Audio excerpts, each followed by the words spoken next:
right, and our reading lesson for Tuesday in Little House on the Prairie has two chapters that we're going to do just like we did on Monday, where we're going to do, where they go together.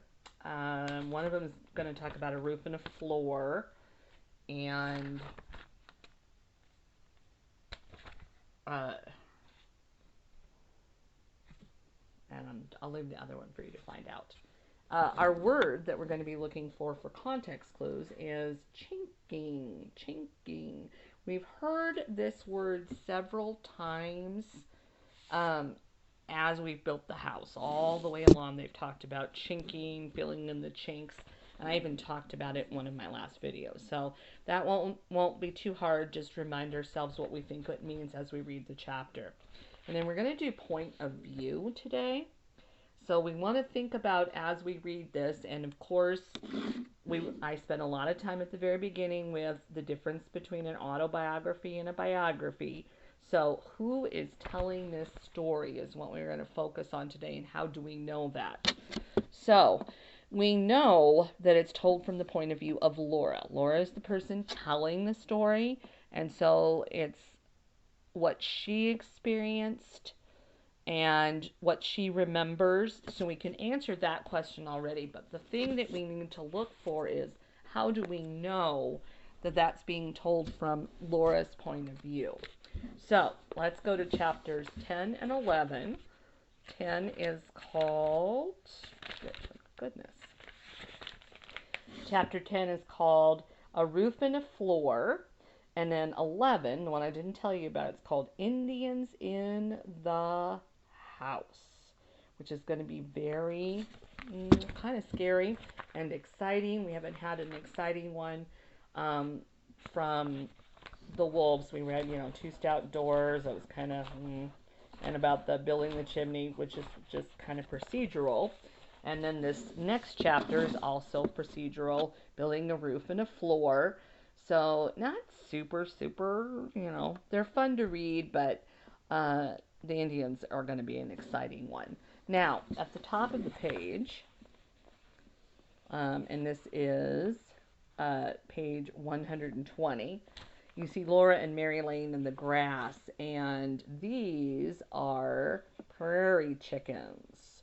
So you hear Ma's cooking a prairie chicken. So these are birds that lived wild on the prairie. They look probably the forerunners of actual domesticated chickens that we have today. Hens, males would have been roosters, and then there's the babies. So Pa would have gone out and hunted those, shot them, and brought them back just like you would a wild rabbit or a deer or something. And then there were domesticated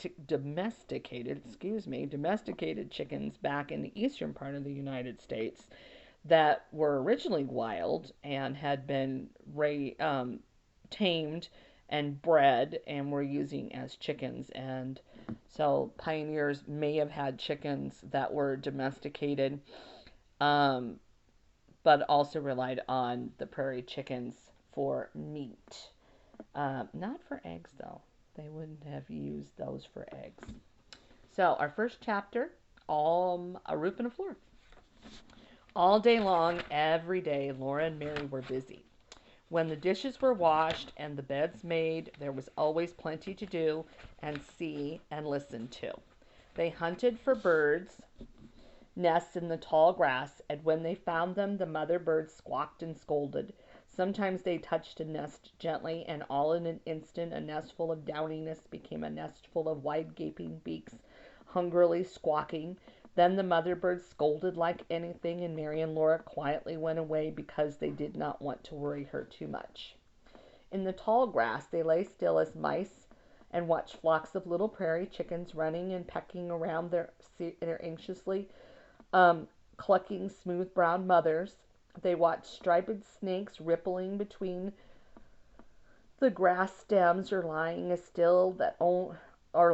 still that only their tiny flickering tongues and glittering eyes showed that they were alive. I don't see any snakes in that picture up there.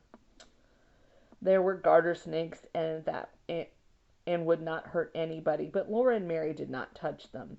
Ma said snakes were best left alone because some snakes would bite, and it was better to be safe than sorry, which is true of snakes. And sometimes there'd be a great gray rabbit so still in the lights and shadows of a grass clump that you were near enough to touch him before you saw him. Then, if you were very quiet, you might stand a long time looking at him. His round eyes stared at yours without meaning anything. His nose wiggled, and sunlight was rosy through his long ears that had delicate veins in them and the softest short fur on their outsides. The rest of his fur was so thick and soft that at last you couldn't help trying very carefully to touch it. Then he was gone in a flash, and the place where he had been sitting was hollowed and smooth and still warm from his warm behind. All the time, of course, Laura or Mary was minding baby Carrie, except when she had her afternoon nap. Then they sat and soaked in the sunshine and the wind until Laura forgot that the baby was sleepy. She jumped up and ran and shouted till Ma came to the door and said, "Dear me, Laura, must you yell like an Indian? I declare," Ma said, "if you girls aren't getting to look like Indians. Can I never teach you to keep your sunbonnets on?"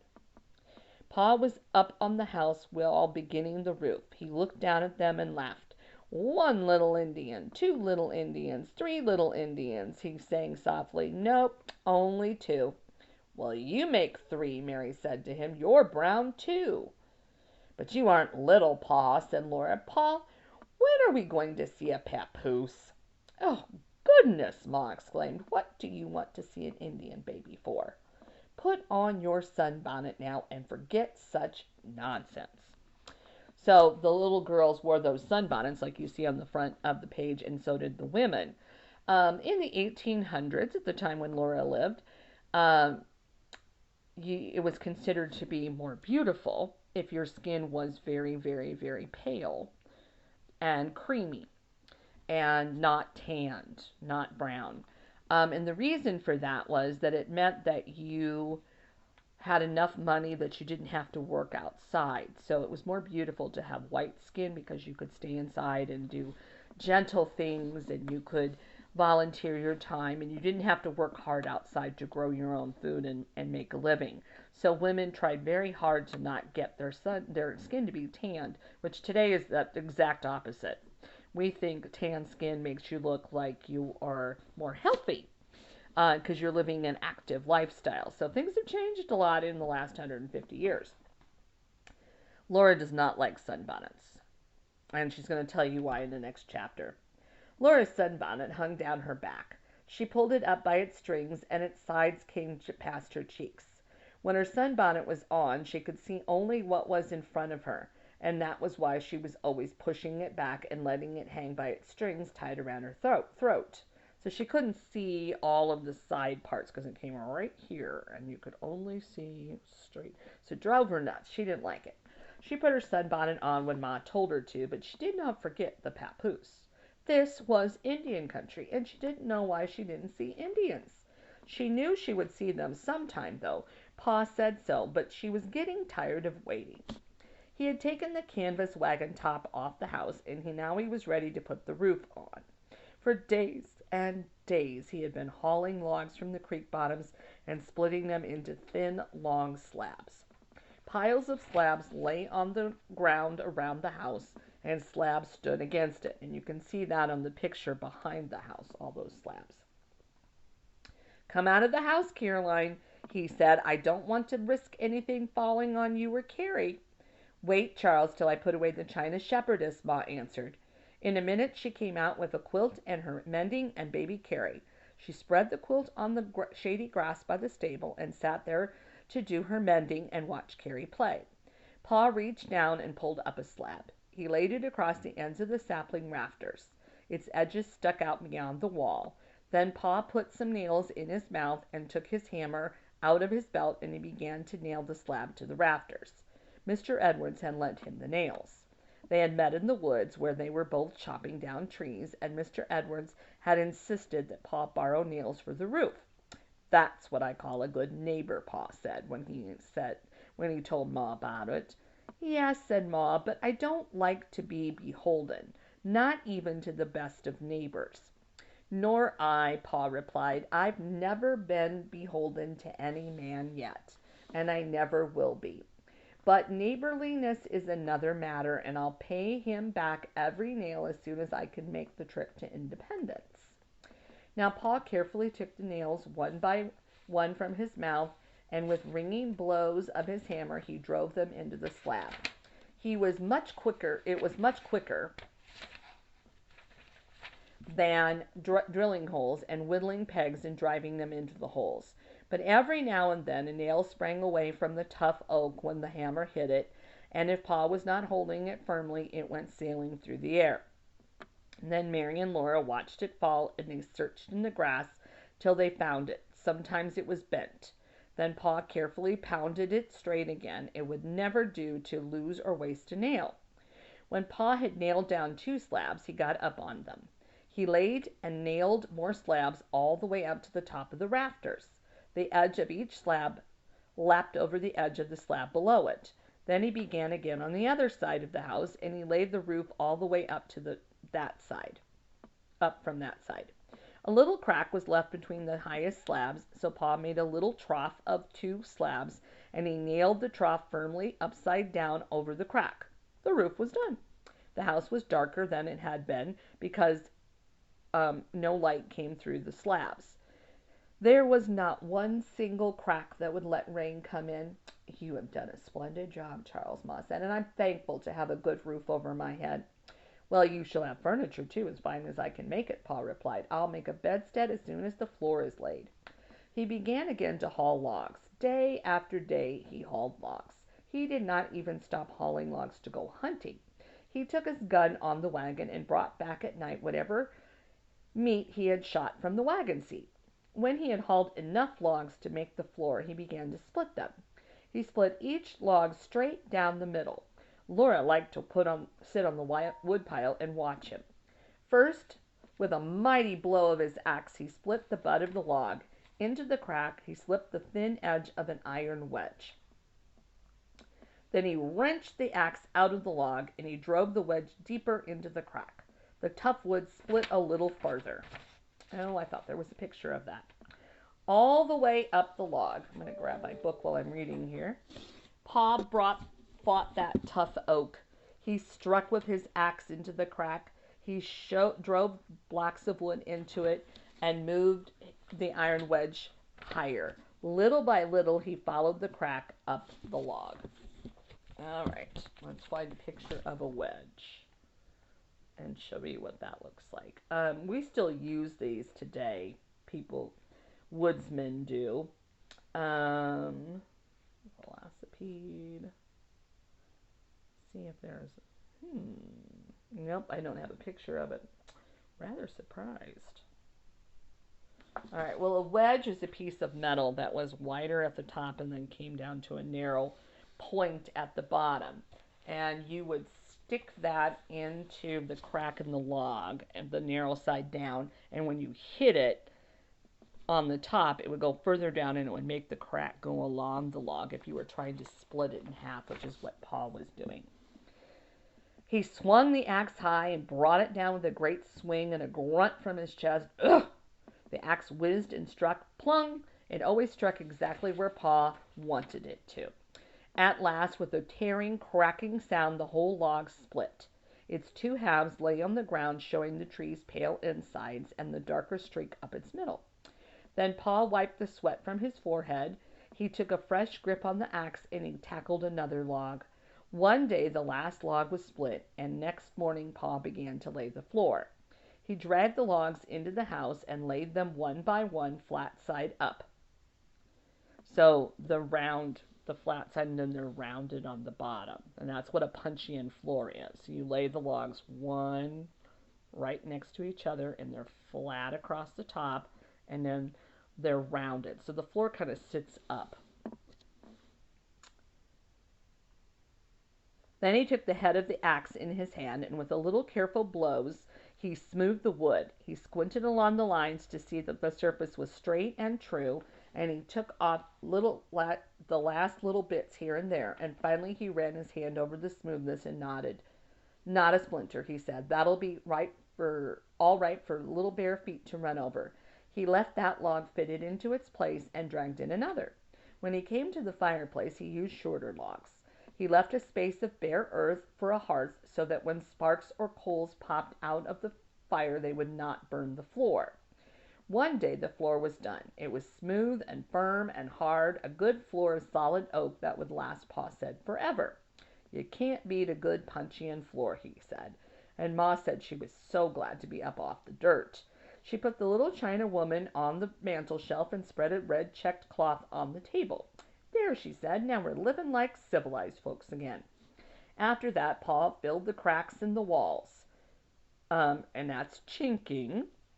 He drove thin strips of wood into them and plastered them well with mud, filling every chink. That's a good job, Ma said.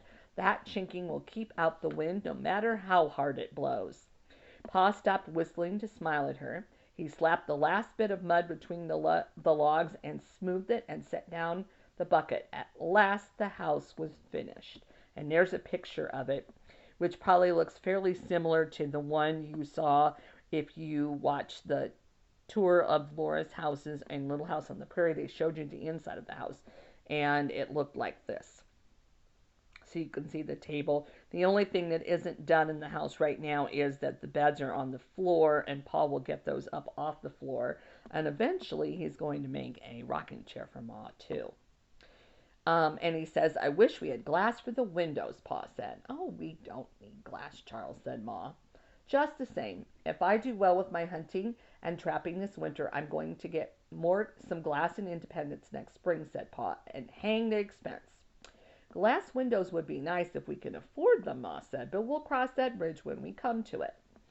So they have shutters that close over the windows. But when the shutters are open, the wind and rain and everything could just come in the house. So in the winter time, those shutters are closed all of the time because it's too cold or there's snow blowing to let them be open, and the house is really, really dark in the winter. So pioneers who could afford it, and Paul liked to have them, he had glass in the windows in the big woods. That was an expense he thought was a good expense to make.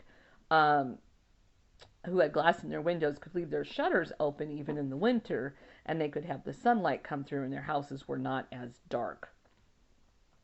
They were all happy that night. The fire on the hearth was pleasant, for on the high prairie even the summer nights were cool.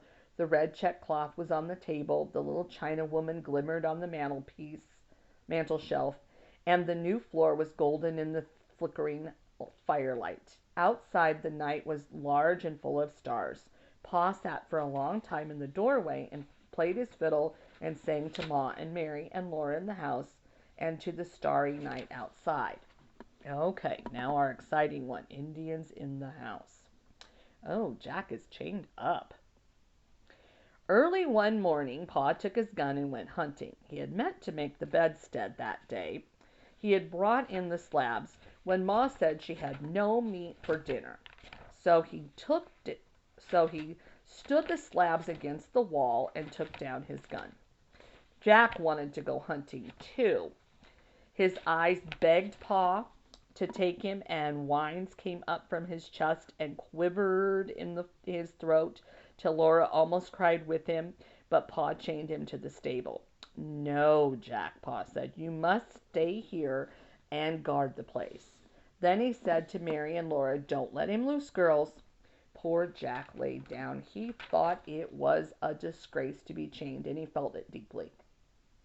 He turned his head from Pa and would not watch him going away with the gun on his shoulder. Pa went further and further away till the prairie swallowed him and he was gone.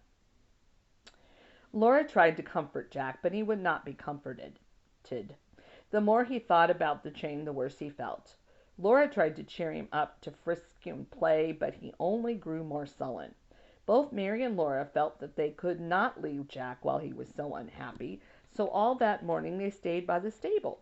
They stroked Jack's smooth, brindled head and scratched around his ears and told him how sorry they were that he must be chained.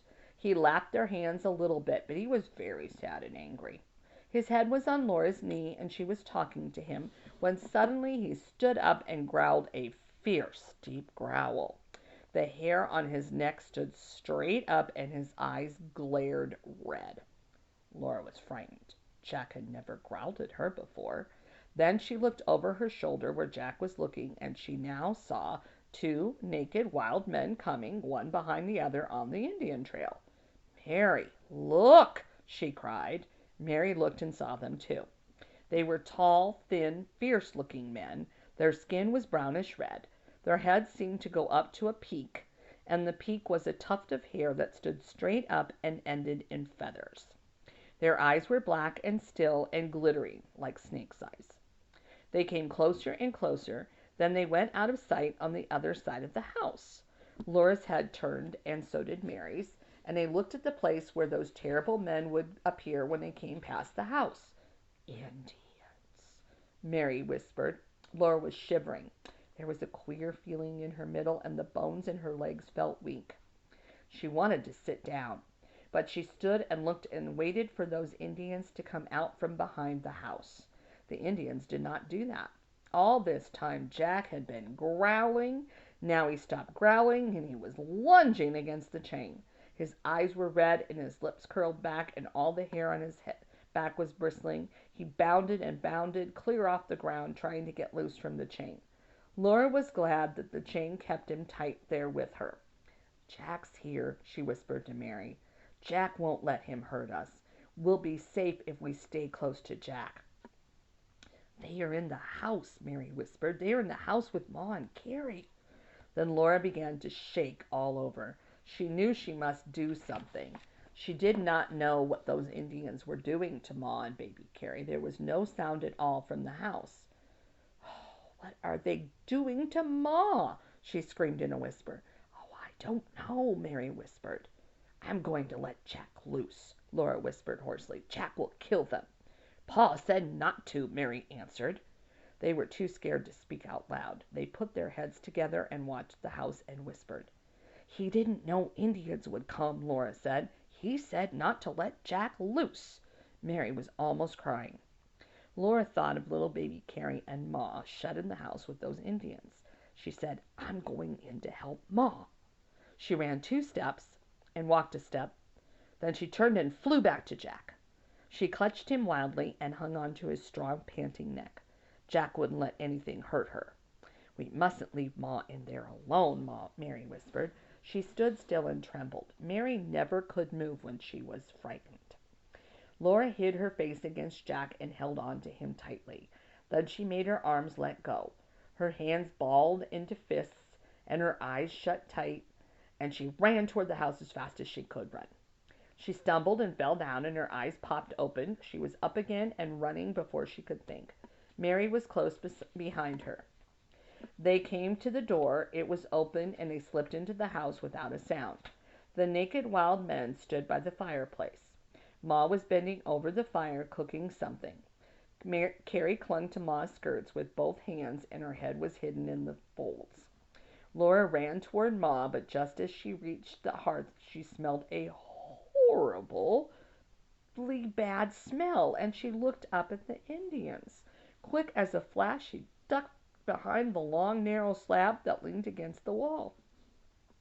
The slab was just wide enough to cover both her eyes. If she held her head perfectly still and pressed her nose against the slab, she couldn't see the Indians, and she felt safer. But she couldn't help moving her head just a little so that one eye peeked out and she could see the wild men. First she saw their leather moccasins, then their stringy, bare, red-brown legs all the way up. Around their waists each of the Indians wore a leather thong, and the furry skin of a small animal hung down in front. The fur was striped black and white, and now Laura knew what made that smell. The skins were fresh skunk skins. A knife like Pa's hunting knife and a hatchet like Pa's hatchet were stuck into each skunk skin. The Indians' ribs made little ridges up their bare sides. Their arms were folded on their chests. At last Laura looked again at their faces, and she dodged quickly behind the slab. Their faces were bold and fierce and terrible. Their black eyes glittered. High on their foreheads and above their ears Where hair grows, these wild men had no hair, but on top of their heads a tuft of hair stood straight up. It was wound around with string, and feathers were stuck on it. When Laura peeked out from behind the slab again, both Indians were looking straight at her. Her heart jumped into her throat and choked with its pounding. Those two black eyes glittered down into her eyes. The Indian did not move. Not one muscle of his face moved. Only his eyes shone and sparkled at her. Laura didn't move either. She didn't even breathe. The Indian made two short, harsh sounds in his throat. The other Indian made one sound like "haw." Laura hid her eyes behind the slab again. She heard Ma take the cover off the bake oven. She heard the Indians squat down on the hearth. After a while she heard them eating. Laura peeked and hid and peeked again, while the Indians ate the cornbread that Ma had baked. They ate every morsel of it, and even picked up the crumbs from the hearth. Ma stood and watched them and stroked baby Carrie's head. Mary stood close behind Ma and held on to her sleeve. Faintly Laura heard Jack's chain rattling, but Jack was still trying to get loose. When every crumb of the cornbread was gone, the Indians rose up. The skunk smell was stronger when they moved. One of them made harsh sounds in his throat again. Ma looked at him with big eyes. She did not say anything. The Indian turned around, the other Indian turned too, and they walked across the floor and out through the door. Their feet made no sound at all. Ma sighed a long, long sigh. She hugged Laura tight in one arm and Mary tight in the other arm, and through the window they watched those Indians going away, one behind the other on the dim trail toward the west. Then Ma sat down on the bed and hugged Laura and Mary tighter and trembled. She looked sick. "Do you feel sick, Ma?" Mary asked her. "No," said Ma. "I'm just thankful they're gone." Laura wrinkled her nose and said, "They smell awful." "That was the skunk skins they wore," Ma said. Then they told her how they had left Jack and had come into the house because they were afraid the Indians would hurt her and baby Carrie. Ma said they were her brave little girls. "Now we must get dinner," she said. "Pa will be here soon, and we must have dinner ready for him. Mary, bring me some wood. Laura, you may set the table." Ma rolled up her sleeves and washed her hands and mixed cornbread, while Mary brought the wood and Laura set the table.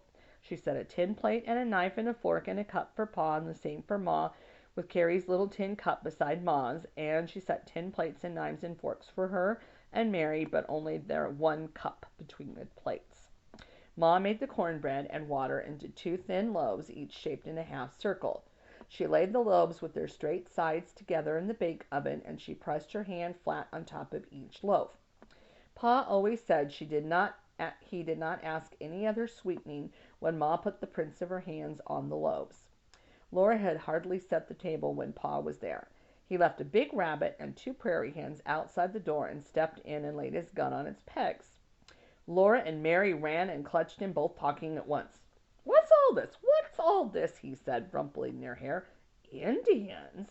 So you've seen Indians at last, have you, Laura? I noticed they have a camp in a little valley west of here. Did Indians come to the house, Caroline?" "Yes, Charles, two of them," Ma said. "I'm sorry, but they took all of your tobacco, and they ate a lot of cornbread. They pointed to the cornmeal and made signs for me to cook some. Oh, I was afraid not to, Charles. I was afraid." "You did the right thing," Pa told them. "We don't want to have enemies of Indians." Then he said, "Whew, what a smell!" "They wore fresh skunk skins," said Ma, "and that was all they wore." "Well, must have been thick while they were here," Pa said. "Oh, it was, Charles. We were short of cornmeal, too. Oh, well, we have enough to hold us a while yet, and our meat is running all over the country. Don't worry, Caroline. But they took all of your tobacco." "Never mind," Pa said. "I'll get along without tobacco till I can make that trip to Independence. The main thing is to be on good terms with the Indians. We don't want to wake up some night with a hand of the screeching death." He stopped. Laura dreadfully wanted to know what he had been going to say, but Ma's lips were pressed together, and she shook a little shake of her head at Pa. Come on, Mary and Laura, Pa said. We'll skin that rabbit and dress the prairie hen while the cornbread bakes. Hurry, I'm hungry as a wolf. They sat on the woodpile in the wind and sunshine and watched Pa work with his hunting knife. The big rabbit was shot through the eye, and the prairie hens' heads were shut off clean away. They never knew what hit them, Pa said. Laura held the edge of the rabbit skin while Pa's keen knife ripped it off the rabbit meat. I'll salt this skin and peg it out on the house wall to dry, he said. It will make a warm fur cap for some little girl to wear next winter. But Laura could not forget the Indians. She said to Pa that if they had turned Jack loose, he would have eaten those Indians right up. Pa laid down his knife. Did you girls even think of turning Jack loose, he said in a dreadful voice. Laura's head bowed down and she whispered, Yes, Pa. After I told you not to? Pa said in a more dreadful voice. Laura couldn't speak, but Mary choked, Yes, Pa. For a moment, Pa was silent. He sighed a long sigh like Ma's sigh after the Indians went away. After this, he said in a terrible voice, you girls remember always to do as you're told. Don't you even think of disobeying me? Do you hear? Yes, Pa, Laura and Mary whispered. Do you know what would have happened if you had turned Jack loose? Pa asked. No, Pa, they whispered. He would have bitten those Indians, said Pa. Then there would have been trouble. Bad trouble. Do you understand? Yes, Pa, they said, but they did not understand. Would they have killed Jack? Laura asked. Yes. And that's not all. You girls remember this. You do as you're told no matter what happens. Yes, Pa, Laura said, and Mary said, Yes, Pa. They were glad they had not turned Jack loose. Do as you are told, said Pa, and no harm will come to you. All right, that's the end of those chapters. So let's go to our vocab board. You get your vocab paper out, and we're doing chinking. And of course, that word was reviewed again in chapter 10, a roof and a floor, and that was one of the last things that Pa did for the house. And we know that chinking is filling in the cracks between the logs with mud and wood. All right, so that's kind of a long definition. I'm going to hold that steady for a few minutes. Filling in the cracks between the logs with mud and wood. So you need to make sure you write that underneath the word chinking or on the back of the paper. Probably on the back of the paper because this is a little bit longer definition. Filling in the cracks between the logs with mud and wood. All right, I'm going to go ahead and erase that. If you need to pause the video so that you can finish writing, go ahead and do that and then start it back up. All right, so now we're going to go to our trifold. I'm going to turn my board the long way so I have more room to write. So the trifold asked us to do point of view. And the first question it wanted to know was, what point of view is this story being told from?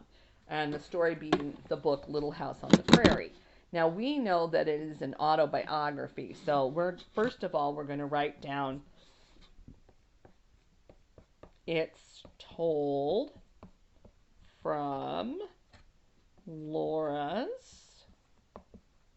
point of view. So we're going to write that first. We're going to write it as small and neatly as we can because we have more to write. It's told from Laura's point of view. Okay.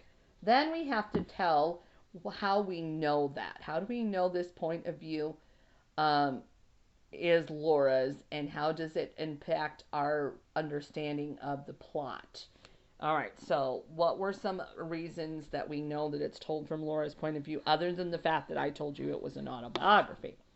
Well, we know that because when you read the book, it doesn't use words like I and me. It says Laura.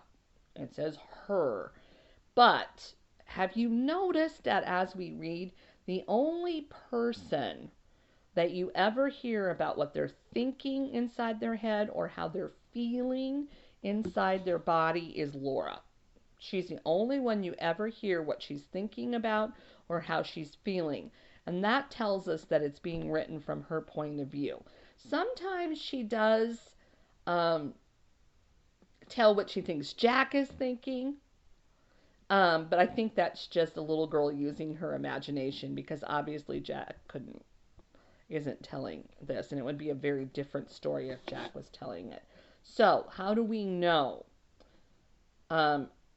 We only hear about Laura's inner thoughts and feelings. Okay, so we want to write that down next. How do we know? Because we only hear about Laura's inner thoughts and feelings.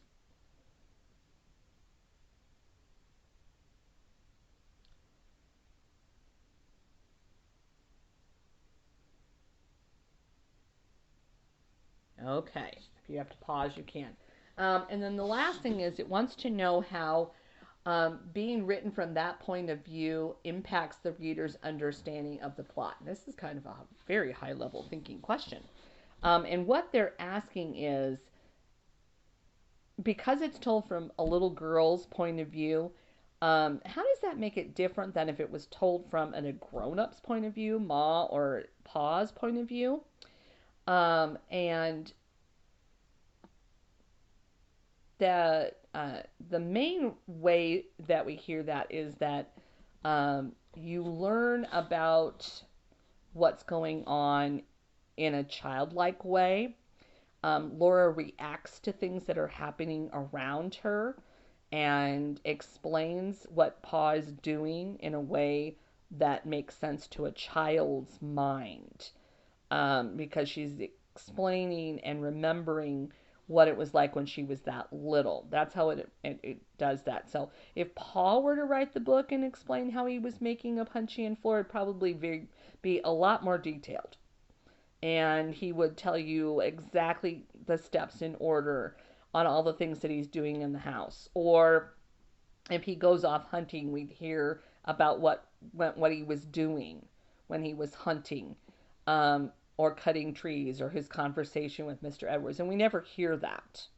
So um, it impacts the story because we learn about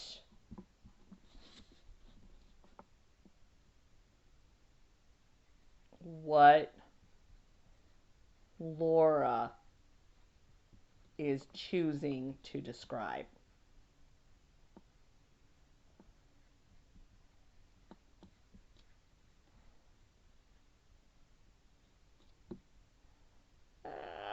Describe got ran off the side there.